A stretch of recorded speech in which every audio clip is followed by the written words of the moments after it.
Alright guys, welcome back to VALORANT News. The recent changes to the VALORANT meta caused lots of controversy over the last couple of days. Ardiis returns to the stream, currently a Na'Vi player, formerly of course of NRG last season. They made some serious roster changes over the last couple of weeks, and Ardiis gives his perspective, saying straight up that Som will not be in a good enough position, as he doesn't believe himself will be, to qualify for the World Championship, and saying to Chet, maybe it's about time you put Demon 1 back into the roster. Very much intrigued to your thoughts in the comments below. Hit the like button if you enjoy, subscribe if you're new as always. This is Neon, obviously not ISO, but let's just have a quick look at this, because you gotta say, the game right now is playing in quite the way, and the fact that the fuel reloads so quickly as well for Neon, it just means you can do stuff like this, and it's absolute chaos. I'm not gonna lie, a ridiculous ace for Neon, but Neon probably isn't the strongest character in the game, because this one change, well, okay, there was multiple changes, but the main change to ISO, allowing the shields to become active immediately, has absolutely invigorated the character in many ways. And there's just so much good stuff about ISO right now. Like, the character is honestly kind of absurd. Oxy gets an ace with it, Alpha says ISO is broken, and genuinely ISO maybe went from being the worst agent or one of the weakest agents in the entire game to potentially the best agent in the game right now. Obviously in ranked you're going to see more of it, but in pro play, ISO just has to be viable. On what I've seen and heard talked about over the last few days, and even there was some discussion here with the T1 guys saying like, look, are you going to use it anyway? And he says, yeah, we are going to use ISO in the matches. We're definitely going to use it. We're going to use it this Sunday. We were even using the unbuffed ISO, and now it's definitely going to be used. So, you know, I always talk about this when there are changes to the meta. The teams that tend to win are usually the teams that can adapt somewhat the best. You know, we've seen teams when they first pulled out Neon, for example. Of course, the Chamber one was a famous example.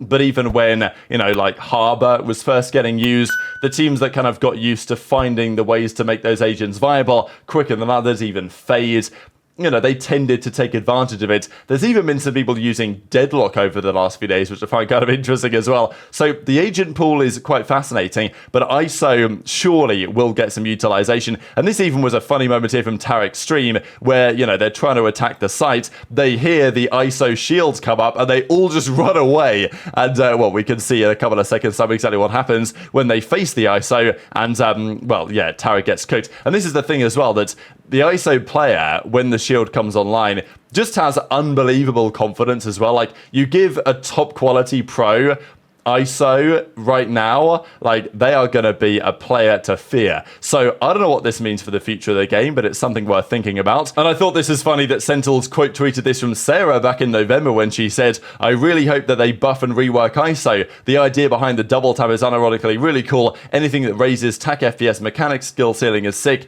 but the agent is just so bad right now. And, well, they decided to do something that has rather changed the trajectory of the game. Couple of roster mania things that we've got to dive into. Soulcast has been added to Liquid. This, I think, is because they have the partnership with Apex now that was confirmed last week sometime, that Apex and Liquid are going to effectively partner up. So Soulcast is now, in some respects, back with Liquid. So we'll see where that goes.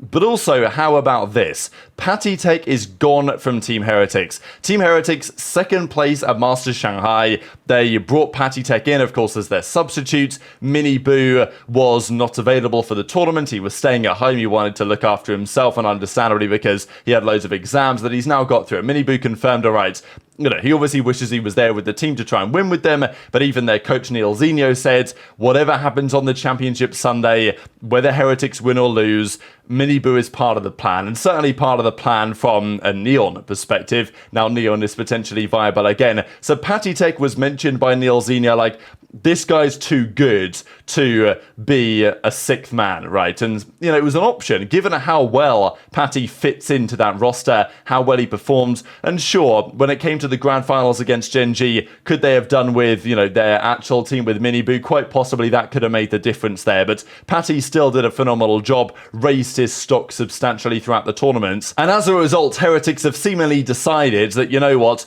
you're too good to be, you know, sitting as a sixth man. It's not impossible that they could have decided, all right, we're going to keep Patty around and we are going to rotate players, you know, certain maps, certain tournaments, you know, maybe Patty will come in or whatever. Maybe it could work.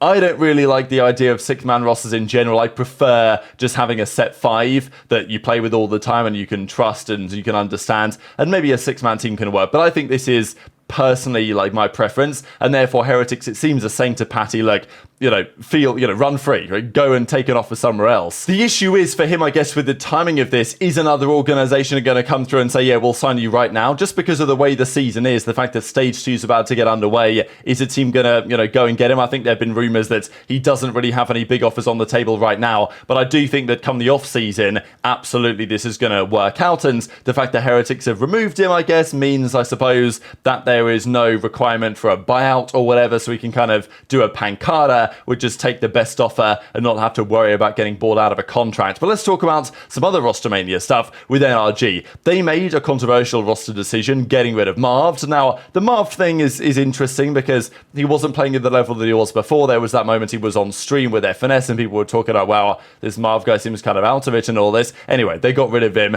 But the Demon 1 benching, bringing in, I mean, effectively it's Demon 1 for FNS, right? Because, FNS is now going to be the IGL, but it was Som for Marved in that controller role. The point is, what happens next? Is this team going to be any good? Can they improve substantially? Can they beat Sentinels in their first game back in just over a week's time?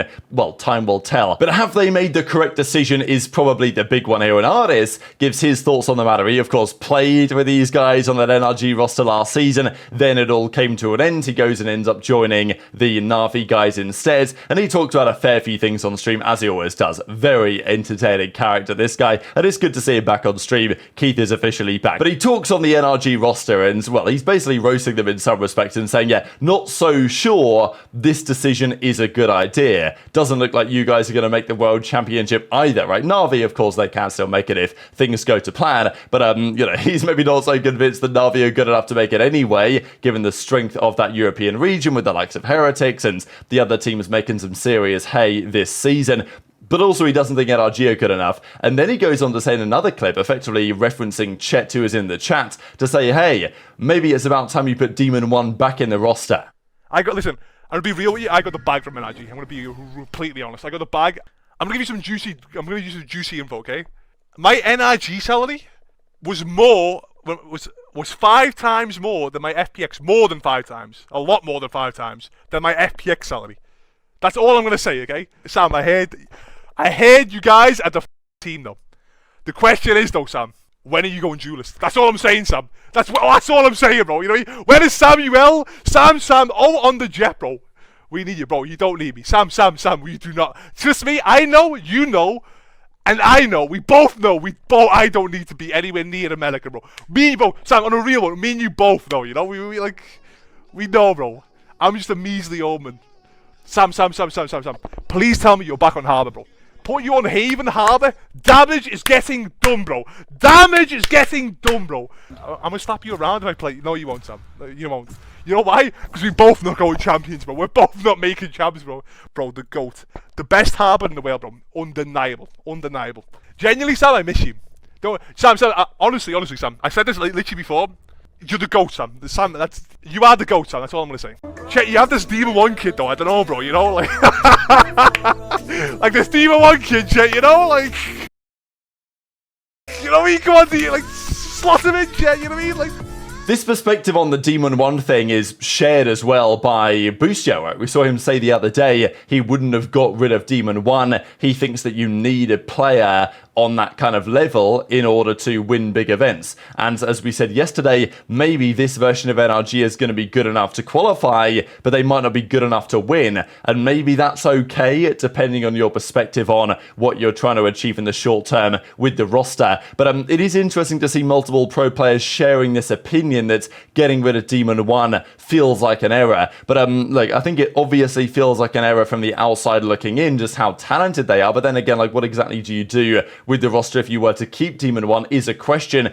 But I think clearly there must have been some sort of internal problems there with Demon 1 and the rest of the guys that were just not going to plan. Otherwise, I don't think they'd have got rid of him. But even you see here, for example, of course, he's been running the ISO as well in ranked over the last couple of days and, using it to incredible advantage. As we full well know, it's a rather good agent right now. And especially if you're as good as Demon 1 is, you're going to be able to do stuff like this basically all of the time. And good luck to the opposition when you just keep getting the shield back again and again and again, and everyone is just going down after every single gunfight. This is basically how it's been for Demon 1 lately, grinding out ranked and playing ISO all the time and getting all of these kills. So look, it's ranked, it is what it is, but we know how good this guy is on paper, and we know how good he can be for a team that won the World Championship and of course was the MVP last season on Evil Geniuses. So nonetheless, the decision to get rid of him was a controversial one and will remain that way regardless of what the potential NRG boys have to say about it. So yeah, these were the highlight moments here from Demon 1,